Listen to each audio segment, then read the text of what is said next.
That carriage is being repaired, restored. It's a dining car. All right. And we're going to put new cooking equipment in there. Yep. And bring it up to the platform along here.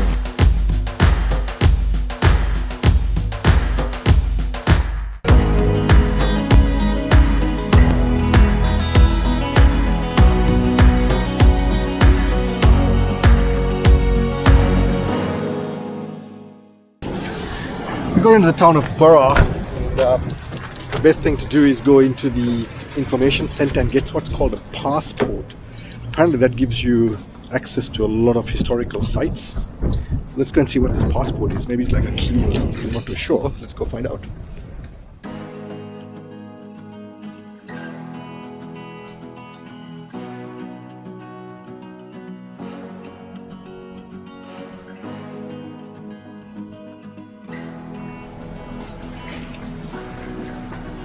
Yeah.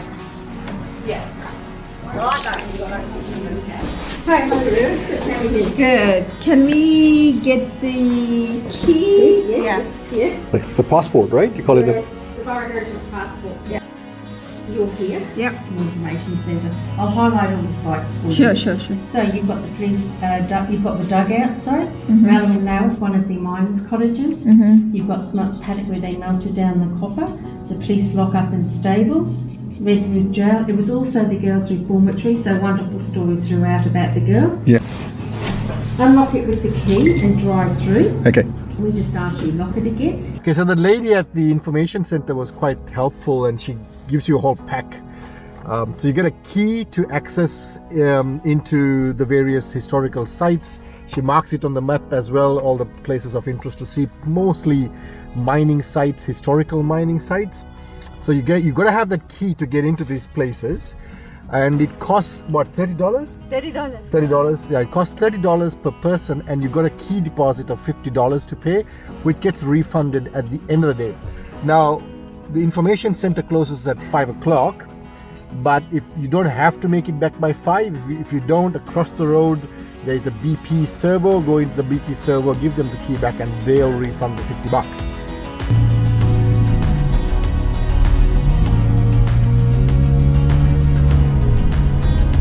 There is an app you can download as well, and on that app it'll give you, various information as you drive along. We haven't done that. We've got a bit of reading to do, so that's all good. And there is cell signal everywhere you go, so the app will work quite easily.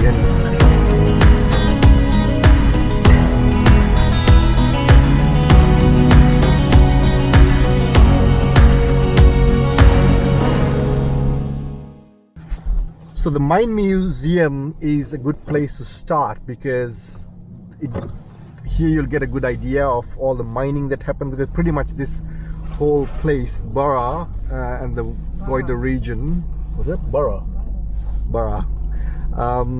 Came up because of the copper mining that started back in the 1800s.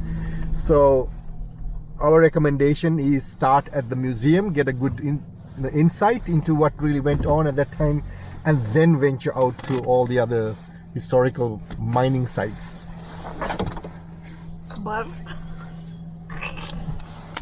I said Burra. You didn't say Burra. Okay. No, I said Burra. Burra. Okay, how do you pronounce it? Burra. Say it again. Say it to the camera. Burra. Say it to the camera. Burra. So that's what I said. Burra. No, Burra.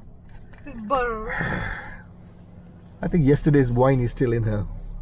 I'm sleepy.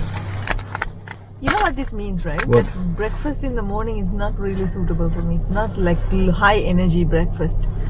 We had a bloody big breakfast. Bacon, 2 of them. What bacon? There's like 4 bacon. No, 4 bacon. Jeez. And 2 eggs, 2 toasts. Cholesterol galore. Now we're feeling bloody heavy. Okay, let's go.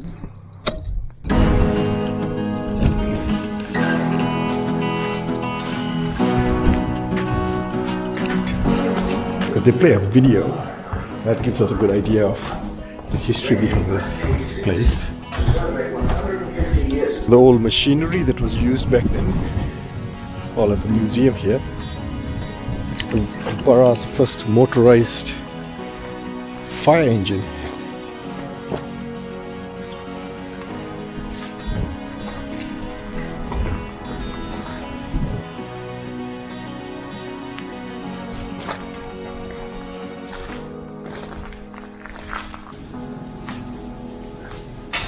Whenever I walk into a place like this where there's all these old artifacts going back 100, 150 years, I just wish they could talk.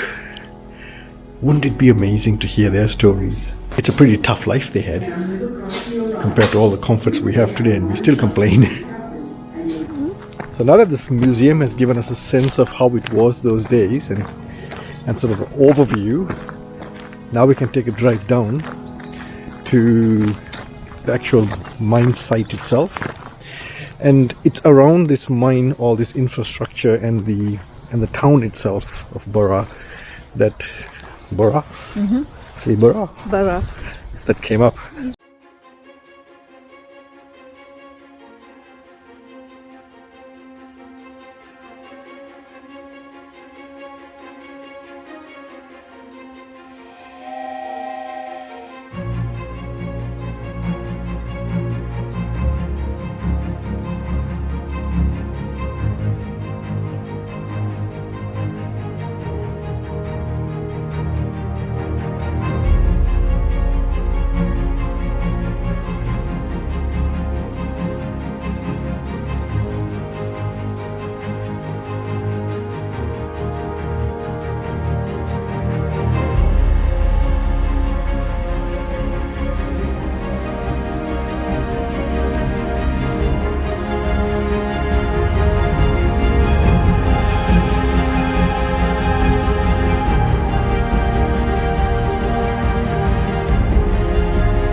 With the town as it came up, also of course the railway line had to come up.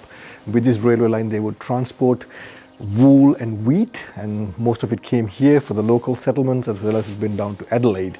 And what it also did was the train took all the copper down to Adelaide, and from there it got distributed out.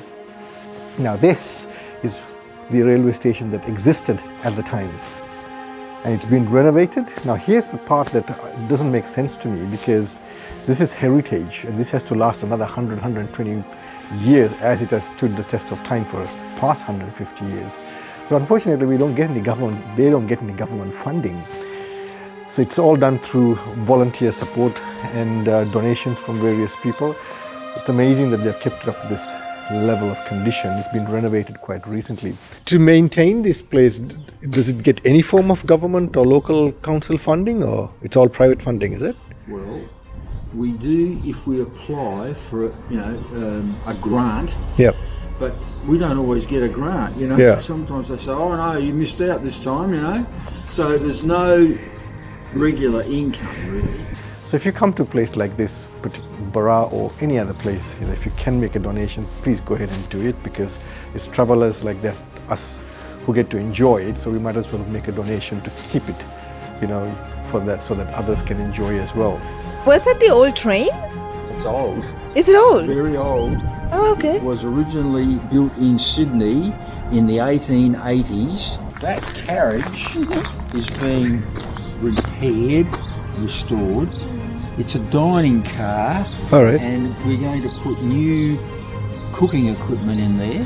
Yep. And bring it up to the platform along here, and we can use it to bring food in to the room, Ah. That's a clever idea.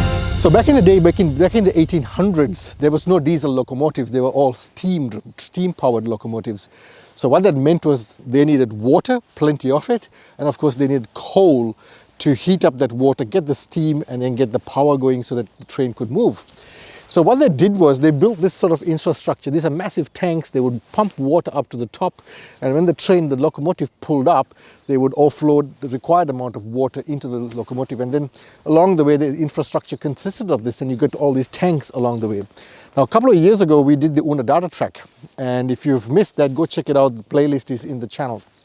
And along the Udawatta track, it's littered with this sort of tanks, but the only difference was along the Udawatta track, the water was very salty, so they had to desalinate it. So they have these desalination plants.